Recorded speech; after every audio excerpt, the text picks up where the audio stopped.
mafida.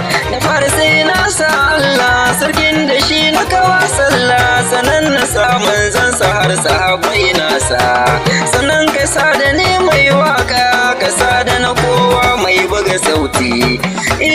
Baiti nake yi wa mafida, sarauniyar mata kin cancanta, mai ado kamar dawisu, kyanki ya wuce misali, duban mata kin fi su.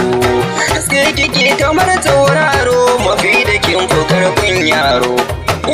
Kainuwa da shi rabi a ganki kuma barki, mata na amma ke ta dabante, kin sura da kin diri, mafida 'yan mata kin zarte, sannan ga kin hali da tsoron Allah, mai ilimi da bautar Allah, mai ado cika da kamala, mafida kin sha la haula.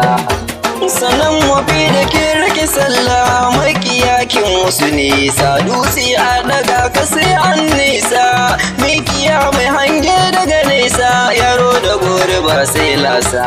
'Yan mata mafida ta yi muku nisa, mafida babu tamkarki, kan wagun Zainabu na gaishe ki, mafida ce mai halin kirki, mafida kun san ba ka ta zanta, mafida ya ce mai tsauta, mafida ne a nan zan barki, Abdullahi harane ne naki, sannan ne ke buga tambarinki, na miki fatan alkhairi, mafida sarauniya ta mata.